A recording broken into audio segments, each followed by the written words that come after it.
Hello and welcome to Wednesday's edition of Cracking the Cryptic and the 1st of November, and an absolutely horrible weather day again here in the UK. We've got another storm arriving. I thought I'd better try and record this slightly earlier than usual in case the internet goes down or something. And this puzzle today, well, it's Fog of War, which is absolutely fantastic. It's a debut, I think, on the channel for Flinty, and a puzzle called Killer in the Mist. Now we're getting more and more recommendations actually to try Flinty's puzzles, many of which are Fog of War, of which we approve. And yeah, this one has come in quite recently for a lot of commendations. So this is what we're going to try. I think it's basically Killer Sudoku.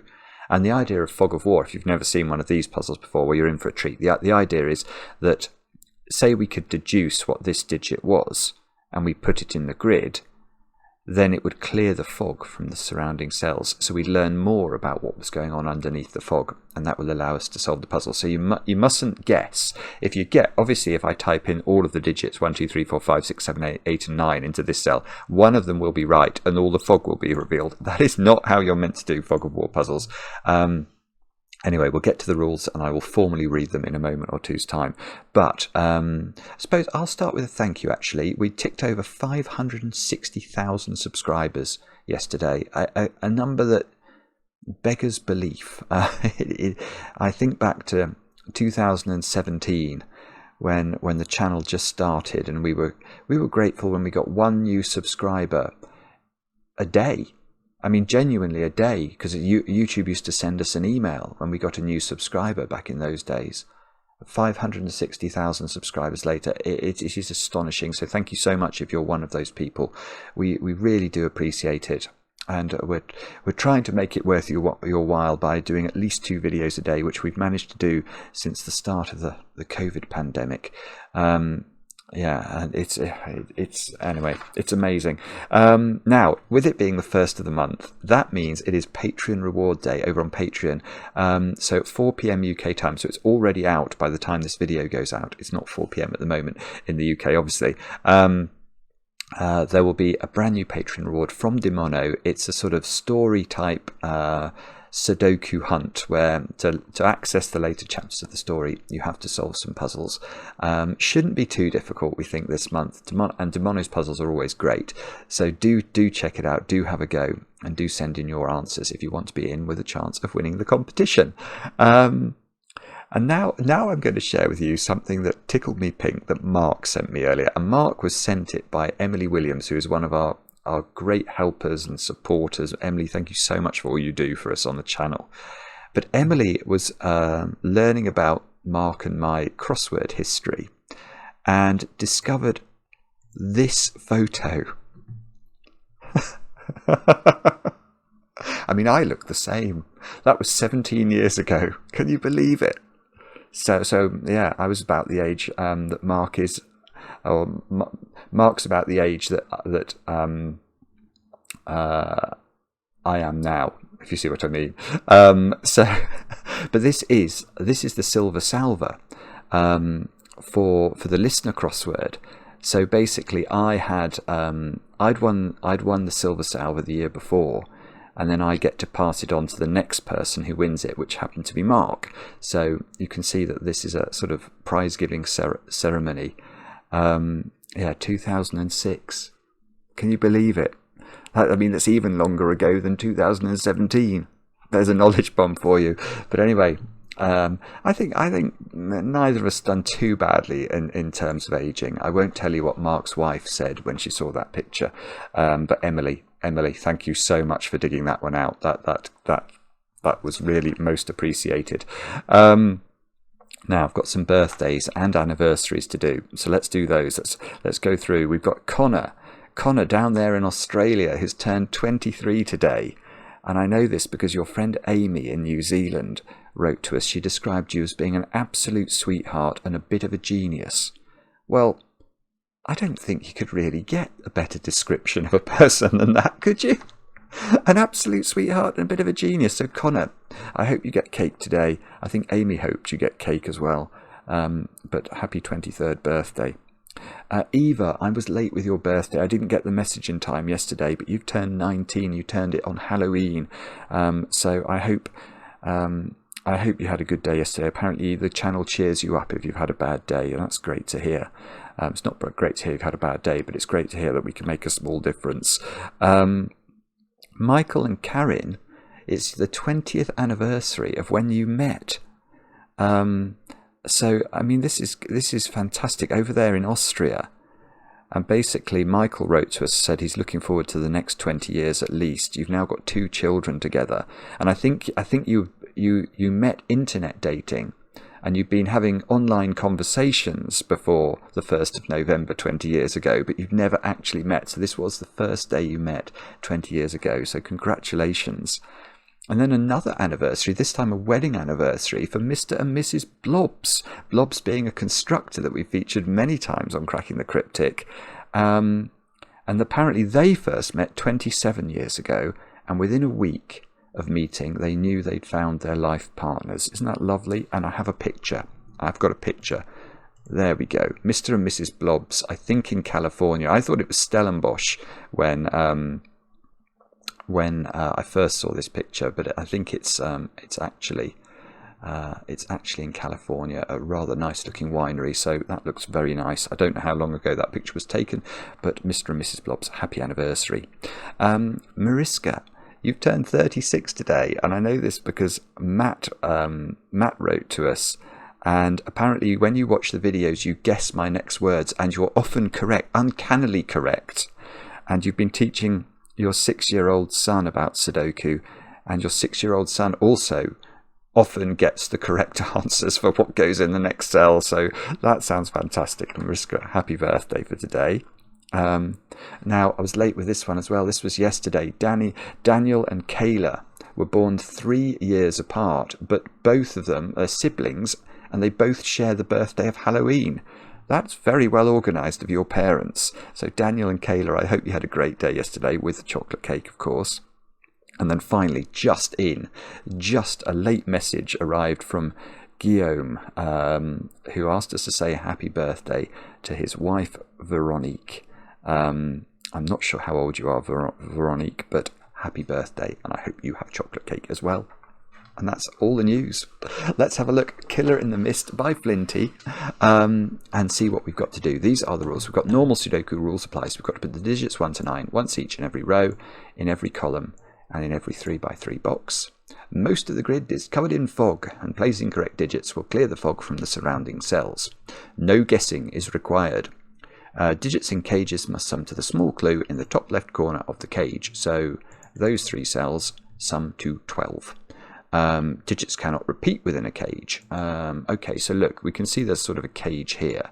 So imagine that's a 3-cell cage. Then this digit and this digit couldn't be the same number. That would repeat a digit in a cage, and that's jolly naughty. All cages are exactly 3 cells in size and do not overlap or share cells.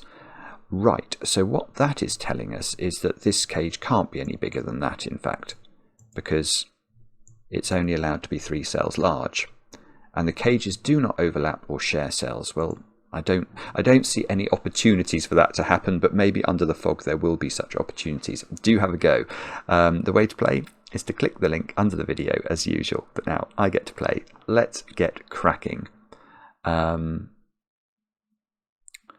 Okay, well, we have an immediate opportunity here, I think, to use the secret, don't we? That's very interesting, yes. Okay, what is the secret of Sudoku? Well, I let my very favourite people in on this secret, but if you're watching this video 10 minutes in, you certainly deserve to know it. So I will share it with you. The secret of Sudoku is that any complete row, any complete column, and any complete box, because of the rules of Sudoku, contains the digits 1 to 9 once each, and the numbers 1 to 9 sum to 45.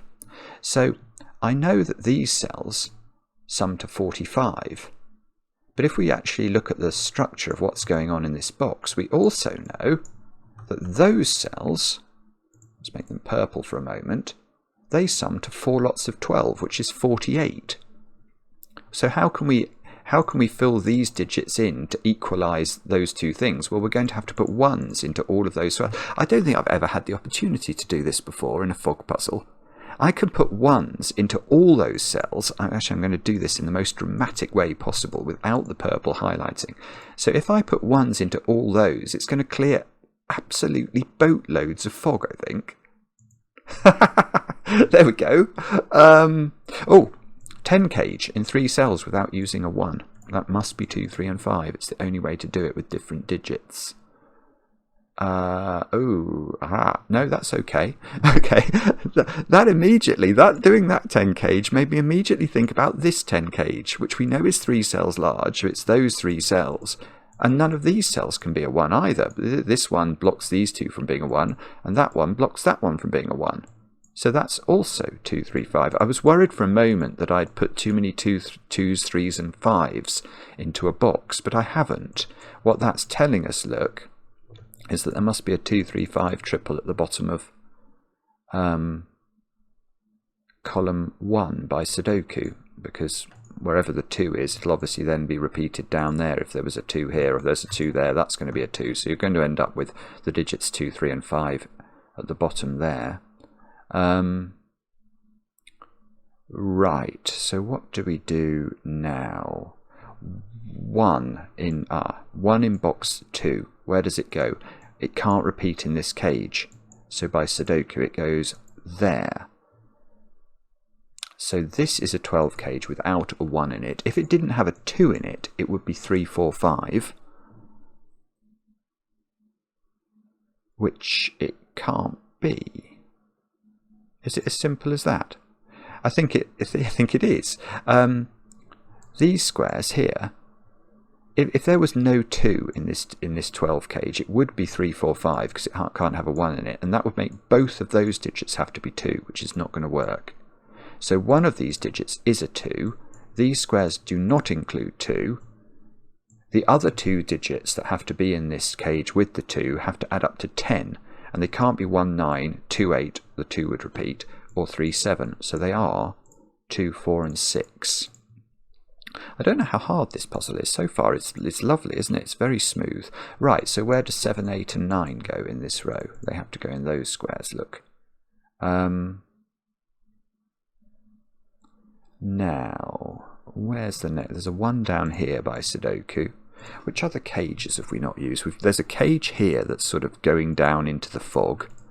There's a cage here that's emerging into the fog.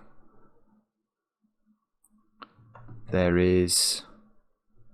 Let's just double click the 1s as well and focus. 1 is down here. So 1 is here in box number 4. Is there more we can do? Quite probably.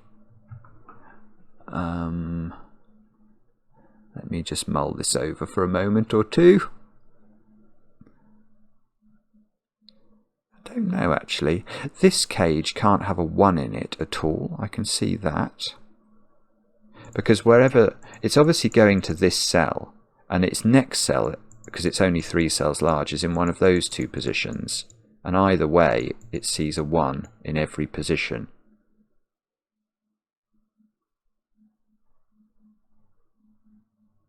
The same... okay, I see. So the same is true for this cage. This cage also can have no 1 in it anywhere, because its third cell is in one of those positions, and we can see 1s are ruled out from all of those cells. So what that means, I think, is that 8 and 9 are restricted in this box. Because if you put a 9 in a 12 cage, it has to be 1, 2, 9. And if you put an 8 in a 12 cage, it has to be 8, 1, 3. So I think those squares are an 8, 9 pair. Oh no, I thought that was going to be useful immediately. But well, what that means is that this green cage doesn't come to this cell, look. Because we've just said it can't have an 8 or a 9 in it, so it's got to go there.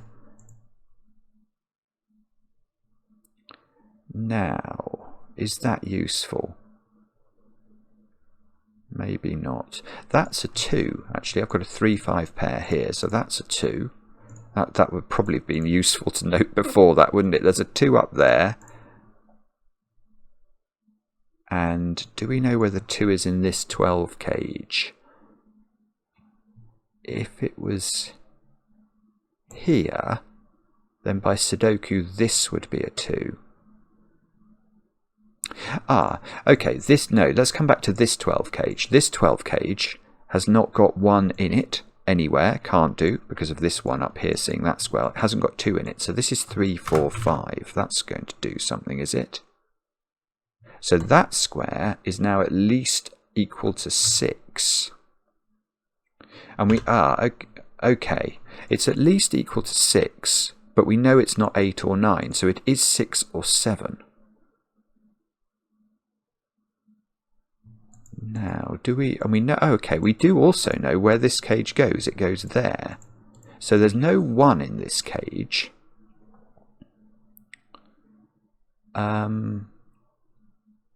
So because, right, there must be a 2 in it, mustn't there? Because if there was no 2 in it, this would be a minimum of 3 plus 4, which is already 7, and we're adding that to 6 or 7. So there is a 2 definitely in one of those squares, and the other 2 digits add up to 10. So these digits are from 2, 3, and 4. And is that useful? Probably.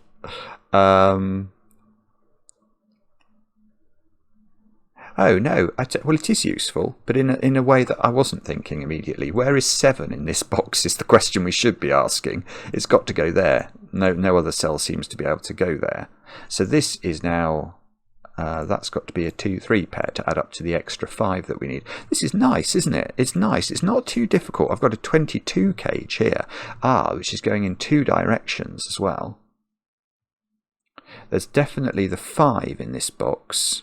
Yes, okay, the 5 in this box is in this domino, so this square can't be 5. And the 6 in this box is in this domino, so this square can't be 6. And the result of that is going to be that, I don't know quite. That domino maybe, 11? Yeah. How do we make this work? We need 11 in this domino. It can't be 2, 9, 3, 8 or 4, 7. So that is 5, 6. And in this column, we now have got to place 4s, 8s and 9s. So let's put those in as options. And this adds up to 11 as well. So this is either 7, 2 or 3. Bother. That doesn't do it, does it? Okay, I think this square is a 5. Because this 22 cage, you can see it's going into that cell and this cell. So those 3 digits there are all part of the same cage. It can't be a bigger cage than 3 cells. So 8, 9 plus what equals 22? Well, that's going to have to be 5, which means that's 5, which means... What does that mean? Anything good? We've got... that's a 7. And we know that because that's a 24 cage. You can't have any repeated digits in it. So it must be 7, 8, 9. And this square, the 8, 9, see that one. So that's 7, which means that's 7 by Sudoku. We've got an 8 cage. An 8 cage must have a 1 in it.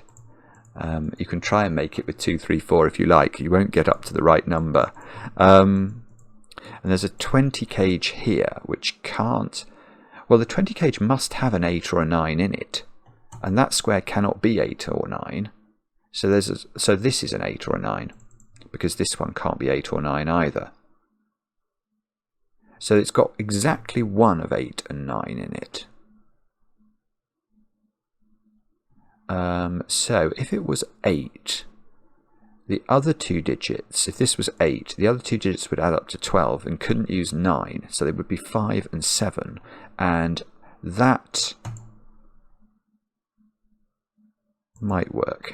That might work. I'm not sure. I can't see immediately. I feel like that doesn't work, but I can't articulate why.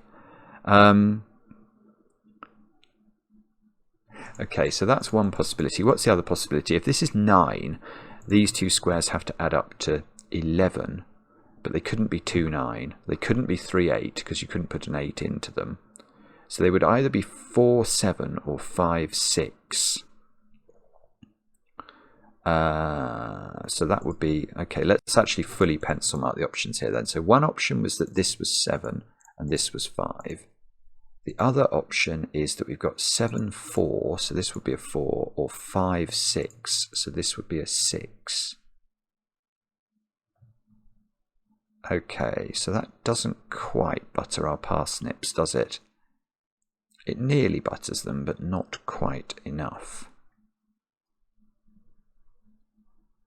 Right, so where is it I'm meant to be looking?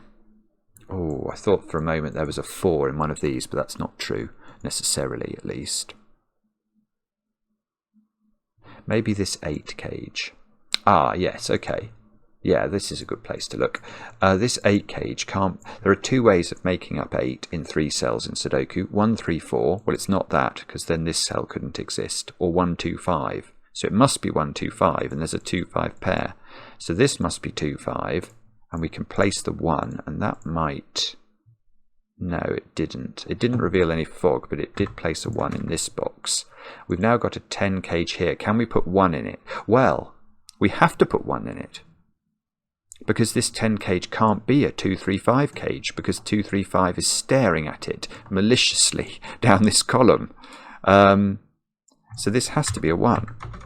I think that feels right. Anyway, oh, we've revealed more stuff down at the bottom. We've got the emergings of a 16 cage, but I don't think we know which way it goes. We've got a 14 cage. We must have put virtually all of the ones in the puzzle. Oh, nearly.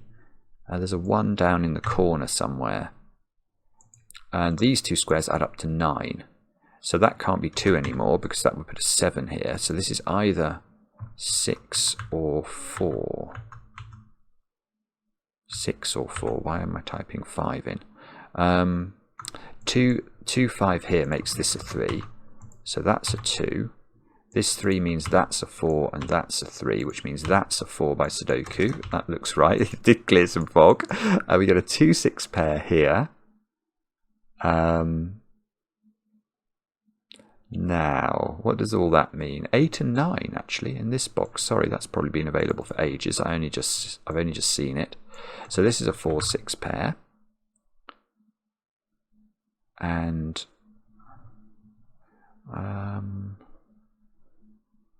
okay, this 5 makes that a 3. I haven't seen that either, so that's got to be 6, that's got to be 4. Still not quite sure what's going on in this row, are we? 4s, 6s and 7. Ah, that's a 6 or a 7 by Sudoku. It can't be a 4, which means this is the only place for a 4 in the row. Ah, no, we didn't get anything for that. 4 is in the 16 cage at the bottom, look, by Sudoku. It can't be in these squares. In fact, those squares can't be 3 either. Oh, so we're not going to get... There's no 3 in the corner on this side. Still could have a 3 on the corner on the other side, though. That 4 is blocking the 16 clue. Can't really see it very well. Right, so where is the natural place to look? This 16 clue, we know it lives entirely in box 7, don't we? And we know it has a 4 in it. So its other 2 digits add up to 12, but they're not 3, 9 and they're not 4, 8, or we'd repeat the 4 in the box. So they must be 5, 7, and that means this square must be a 6, which means that square must be a 7. And now... so now we've still got both options left, have we? We know these add up to 13, but 8, 5 and 9, 4 are still on the table. Ah, no, 4 here. There we go. So that's 5. That's got to be 8 now. These are no longer 8, so this is 8 up here. That must be 3. Oh, it's discombobulating when the fog doesn't clear, but there is no fog to clear, so we probably haven't got that wrong. Let's hope not. 5 goes there. This is now 2. That's a 3. 3 is looking like it might go in the corner, look, up there. Okay, so what can we do now? Is there that digit would help us, wouldn't it? That's got to be a 6 by Sudoku just to finish this box off. And this 5 is giving me a 5 and a 2. Right, so we now know that this 16 cage, which has 4 in it, is 4 and 7 into those squares. And these squares have got to be an 8-9 pair. And we know the order. So that's 8, that's 9, that's 9, that's 4. We can do the maths on this box. We need a 1 into it. We need 3 and 6 here. And we've got a 3, so that's going to be doable. 3, 6, 8, 9, 6, 2. And now we've got, what have we got up here? 7 and 9. Okay, don't know. What have we got up here? 2 and 4. Also seems ambiguous. Oh, well, we can use this. No, we can't. There are 2 ways of making that add up to 11. Oh, bother. Okay, so we're going to need help from either this box or this box. Yes, this 7 is going to help us, isn't it? So the 7 must be horizontal in row 1, which means this is 9, which by maths is going to fill in all those cells. 9 is now, sort of bounces back down there, doesn't it? And now we can get 9 and 8. And we haven't put, what have we not put in this column? 8. So that's 8, that's 7. And these squares have got to be 4, 6 and 9, which might not be resolved yet, but I think we're getting there. Slowly but surely we're figuring out how the puzzle is revealing its secrets to us. Now, in this row, what do we need? 3 and 6. Okay, we can do that. Ah, no, that's not where the 3 was meant to go.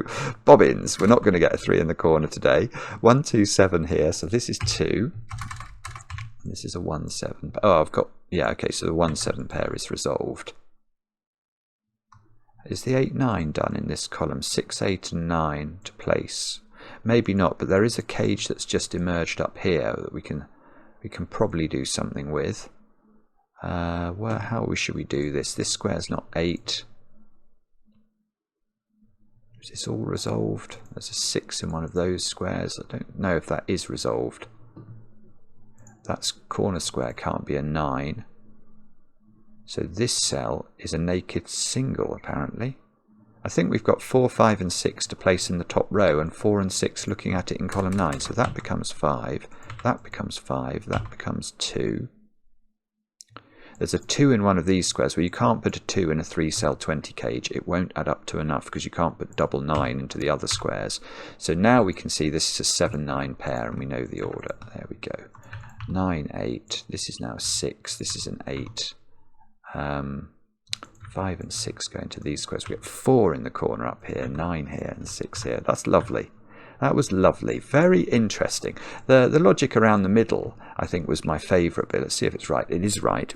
393 people have solved that in 2 days. Well, 3 days nearly. That's fantastic. I think that's just a testament to how popular these fog of war puzzles are, and Flinty's fog of war puzzles are. Because, well, it's a very new puzzle, and yeah, it's obviously being appreciated widely, which is great. It's absolutely great to see. Yeah, I really like the way that this 12... Well, I really like the fact that 8 and 9 in this box could be locked out of the 12 cages, and that gave us that this was a 3, 4, 5 triple. And that in the end gave us that this was a 7, didn't it? And then we sort of were able to work out how the cages must grow from then and there on. Yeah, lovely. And there was something going on with this 10 cage that I liked, but I can't remember what it was. Very enjoyable indeed. I hope you had a go. Let us know in the comments how you got on. I enjoy the comments, especially when they're kind, and we'll be back later with another edition of Cracking the Cryptic.